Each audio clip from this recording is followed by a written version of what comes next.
Thank you so much, Mike. Now, just a reminder that if you want to submit questions or you want to vote on questions already submitted, you can go to the web address on the screen and you can submit your questions there. You can vote for questions there. We'll also have opportunity to take some questions off the floor, but we have a few to begin with, Mike. First of all, are there examples around the globe where there are thriving or healthy examples of secularism? So, in your opinion? Well, again, like I gave the example from the United Kingdom, even with an established church, I think they do have a healthy level of secularism. That means religious groups are not persecuted or not coerced, and all people are still able to participate in wider society. Now, if you compare that with somewhere like either China or Iran, you would argue that the UK, I think, is a pretty good model. I mean, generally, I think we have a fairly good model in Australia, but I think that's being put under strain largely by this sort of debate about, LGBT rights and religious freedom. That's the main thing, but it's also exposed that we do have a few gaps that need to be filled. We need either an anti-discrimination bill and possibly a positive statement on religious freedom based on the International Covenant on Civil and Political Rights. So generally, I think we do it pretty well. But yeah, there's room for improvement and a few kind of cracks that could become problematic. You've used the phrase tolerate quite a bit. Sometimes people interpret that as begrudgingly putting up with someone. What do you mean by tolerate? I suspect it's not that. Yeah, no tolerance should be begrudging. No tolerance should be begrudging. All tolerance should be based on the idea that people have the right to be different, okay? And it's that idea, look, I may disagree with what you say, with your choice of action, your decision, but I recognize you have the right to do that. And I want you to have the right to do that, and I want to champion your right to do that, so in due time, one day you'll be the one who champions me when I'm in the minority. So, that's why I think we need this idea of tolerate, not begrudging, but if we're going to be a liberal democracy, and that word liberal means liberalities, it means freedom. If we're going to have those freedoms, then we're going to have to tolerate people who are different.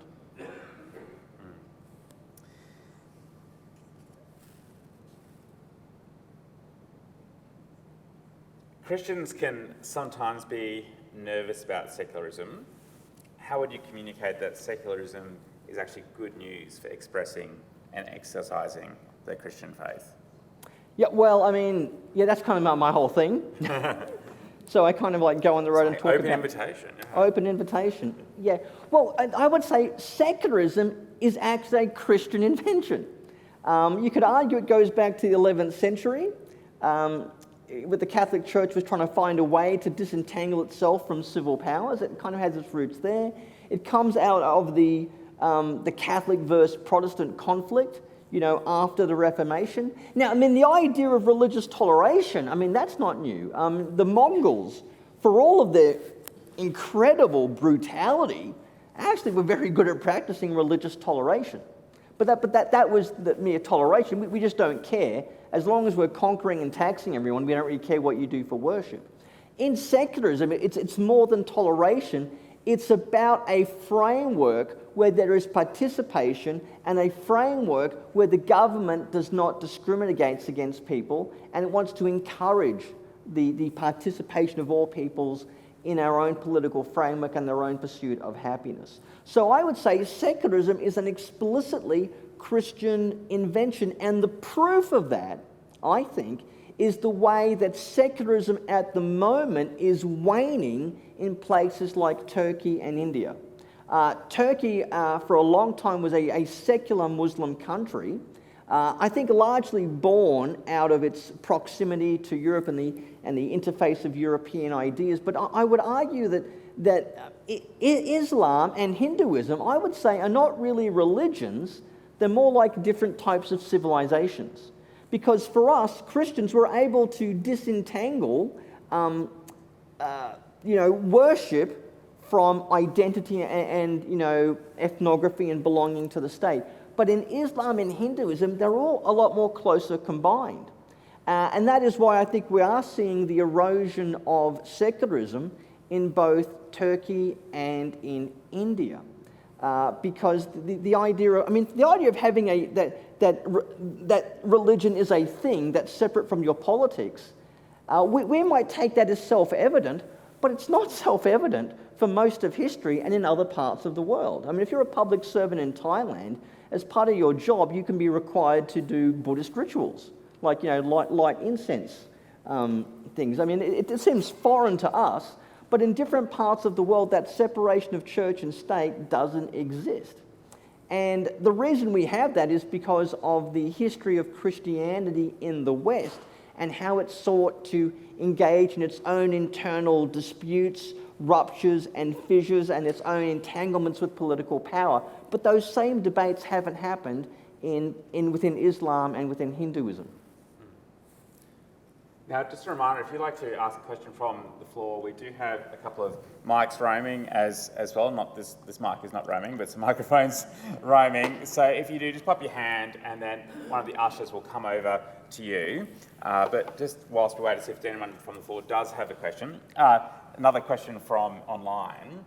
Christians sometimes seem a bit protective about their beliefs. How should they react to social hostility? How should they respond? Well, I think that it depends on the level of hostility. Okay, like if someone just puts something nasty on social media, I think you need it. We do need to have a pretty thick skin. I mean, I'll be honest with you, I'm very concerned with what happened at Calvary Hospital because I think that sets a dangerous precedent. And if that's what this government does now, what does the next government do in 5 years, 10 years?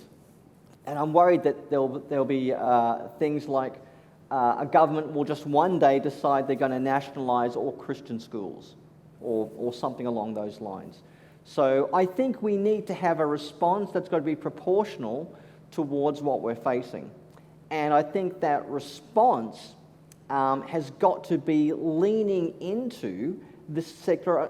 We need to be champions of secularism. We cannot defend religious freedom without defending secularism. And I think that's what we've got to articulate to the political powers. And in some cases, if it comes down to it, advocated in the courts and, maybe one day be out there in the streets protesting if that's what it comes down to. Do you think it can be dangerous when some Christians victimise themselves and have an outlook of being a minority? Yeah, having a bit of a persecution complex when you're not really being persecuted, I don't think is a good look. Christians in Iran or in northern Nigeria or North Korea, that's persecution. Or I look and, I read stories about Christians in China. When you're being dragged away by the police in the middle of the night, that's when I think, we should really be worried. But we are nowhere near that because our liberal democratic institutions are thankfully thick, wholesome and robust, I believe, to prevent that.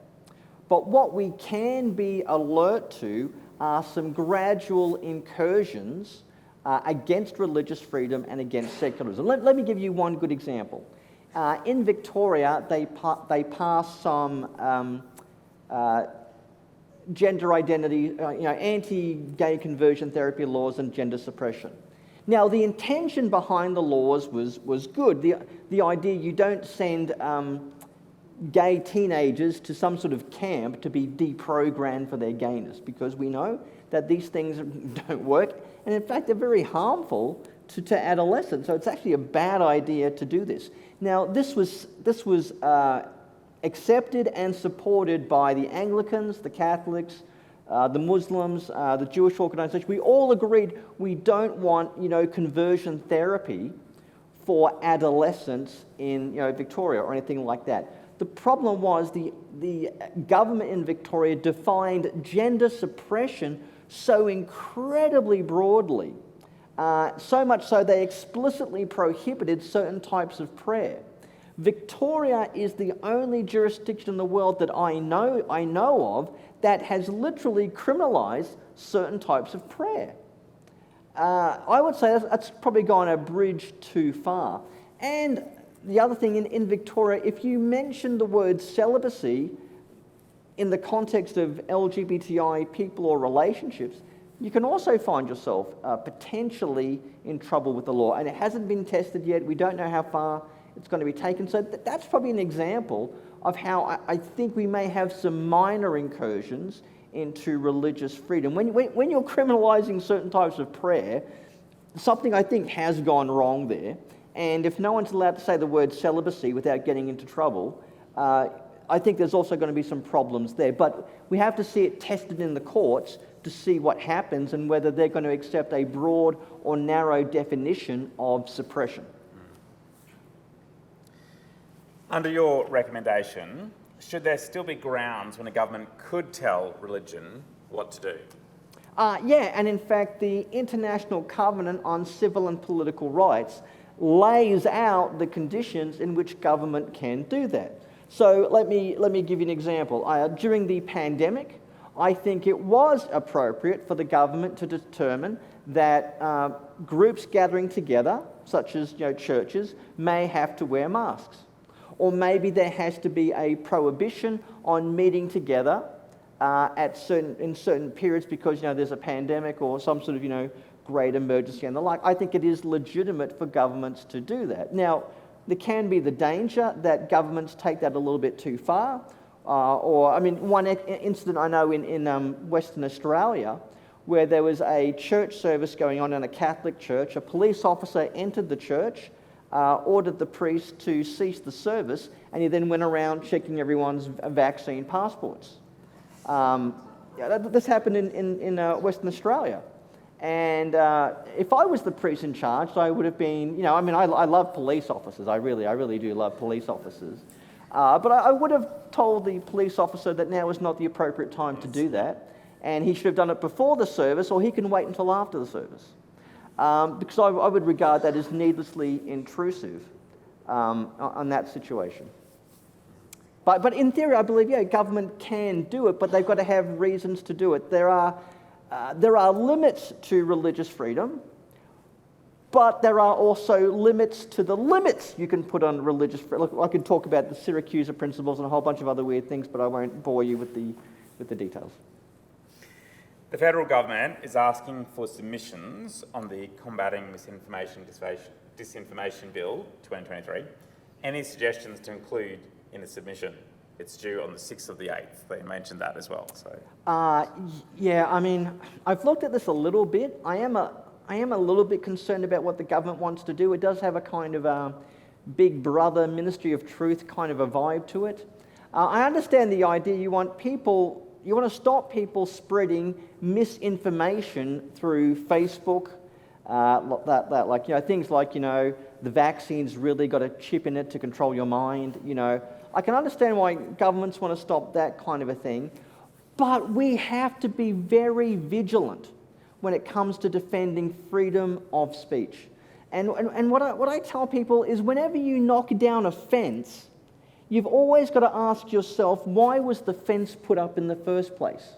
So if there is a fence guarding, freedom of speech, why was that fence put up? Like if you knock down a fence and then you look at the fence on the ground and it says on it, warning, lion enclosure, knocking down the fence was probably a bad idea.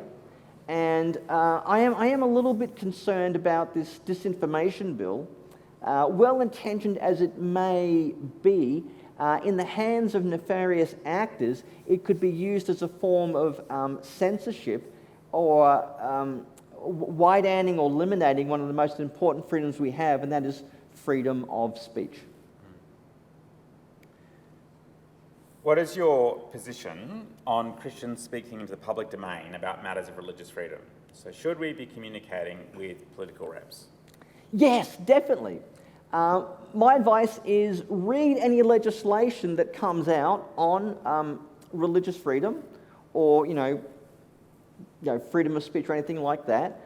You can also follow a number of very good groups that are kind of very good at explaining what is going on. Groups like the Institute for Civil Society, Freedom for Faith. This is where they've got a bunch of really clever Christian lawyers who still have their consciences and everything, and they know how to read legislation and they can help explain it to you, and usually in a fairly sensible and simple way explain what is going on and what's at stake. And then write to your local members and tell them your concerns, make submissions to various parliament inquiries, various commissions, and the more active you are, the more our political representatives will take notice, because our political representatives are very big on getting re-elected. And when they see what the mind or the vibe of their own constituents are, normally they do have to listen. So yeah, you should definitely get informed and be activist on this topic. How do we, as individuals, help Australia progress towards a confident secularism? Yeah, I think the number one thing we have to break down are the caricatures of secularism, and that's amongst both Christians and non-Christians. I have people saying to me, why are you going around spreading your religious ideas? Don't you know Australia's a secular country? And I say, well, no, Australia's not a secular country. It is a multicultural country with a secular government. I believe in the secularity of government, but Australia is a land of all faiths and none. And what helps us to be that, to be a very successful multicultural country, what helps us to be a very good, robust, liberal democracy is that we have a healthy account of secularism. That secularism helps us to be a tolerant, inclusive, participationist society. And if that secularity is compromised either into theocracy or into a more militant brand of secularism, then our political freedoms and our social cohesion are both going to suffer as a result. Churches often campaigned against the religious freedom referendum in 1988. Was that a mistake? And can we learn from that in pursuing of religious freedom today? Yeah, my memory of 1988 is a little bit limited on the grounds that I was 14. And believe it or not, but constitutional law was not my primary interest back then. I was interested in other things like Ninja Turtles. That's what I was interested in when I was 14. No, from what I have understood, the referendum failed because the people thought it was a power grab by the federal government in the area of religion. But I would say now, I think the Hawke government did this with great prescience, trying to fill in a gap in our constitutional law between Commonwealth and state governments. And should it ever come up again in a referendum, I think we should definitely support an expansion of it, so the same limitations placed upon the Commonwealth government about establishing or restricting religion are also applied to the state governments and territories. If someone hears this and thinks there is a lot of historical and legal and cultural complexity to this, what would be a really simple way, what would be an easy step to begin unpicking that in your own mind? Obviously your book will be really helpful, Mike. Well, obviously. Yeah, Yeah. But what do you think could be some simple steps? Because I think it can be so overwhelming almost in its complexity that people can not know really where to begin. Yeah. Oh, and that's how it was for me. I thought, yeah, we have religious freedom. I read the Constitution. I said, they see the Commonwealth government, and some said, Commonwealth government, not the state government. And then I looked at the Bill of Rights in Victoria, which was, okay, you got that, but then there's all these different exemptions to discrimination law in all the different states. It's all a hodgepodge of inconsistency. And then I read about the history of secularism in Christendom, and like I went down the rabbit hole on that one. I thought this would be a nice 5,000 word essay, and 8 years later I'm still down there. I mean, as my wife can tell you, I've got a big stack of books on religious freedom in about America, the UK, Australia, and all the sorts of things. So I'm still getting grips with this all the time, and as this space continues. But if I wanted to sum up what we should be advocating, it's that Bible verse that George Washington quoted: "Everyone shall sit under their own vine and fig tree, and none shall make them afraid." I think that's basically what we want to aim for. The history, the legal stuff, the politics, all of that has to be instrumental to live in a society where we don't go around chopping each other's heads off because of our religious affiliation or our lack of religious affiliation. So that's, I think, is the name of the game. Australia is the country where we pride ourselves on being a fair go for everyone. And I think secularism, religious freedom are very instrumental to being a country of the fair go. Under a secular framework, how can evangelism flourish, so the sharing of faith? Yep. And won't everyone just say that no one can seek to proselytise, to evangelise, to share what they believe? No, I mean, the freedom of religion includes the freedom to practice and promote their religion. So I think religious freedom explicitly requires the freedom to, practice and propagate religion. And people might say, well, I find what you're doing offensive. Your evangelism offensive. And when people say that, I always quote to them what Salman Rushdie said. Salman Rushdie, the famous Indian author who's wrote some book that upset like every Muslim in the world. He said, nobody has the right not to be offended. And I think that's the right. No one has the right to harm other people, but I don't believe anyone has the right not to be offended because it's such a subjective category, things that are offensive. I find coffee offensive, Adam, but no one's going to... it's like, I don't know, it's like sewage from the depths of hell. But no one in their right mind is going to let me ban it. I find the taste and the smell wholly, entirely offensive. But I should not be entitled the right to ban it outright on penalty of death. So in fact, I think I hear you saying you're going to argue for the right of it continuing and being able to be offered up wherever you go, I think is what you'll be arguing for, isn't it, Mike? Yeah, that's where I may have some begrudging tolerance. That's right. But I just can't stand coffee. How do we deal with arguments based on emotion? Now, that could be at all sorts of positions, actually, in approach to this.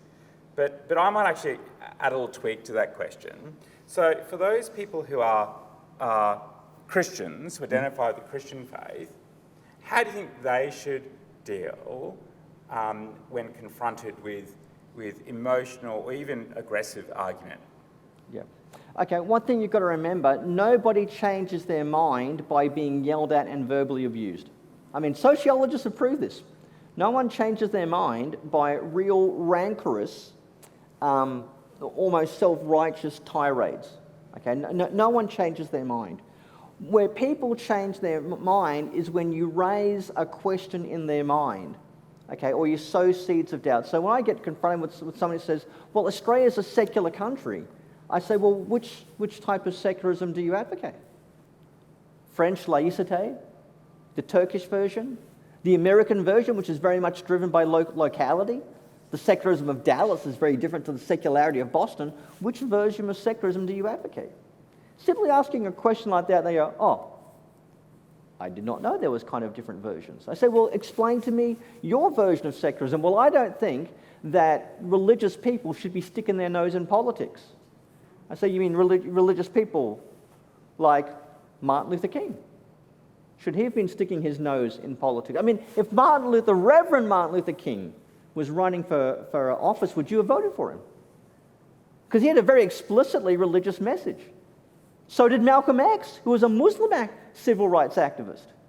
Would you shut them? When you raise these sorts of questions,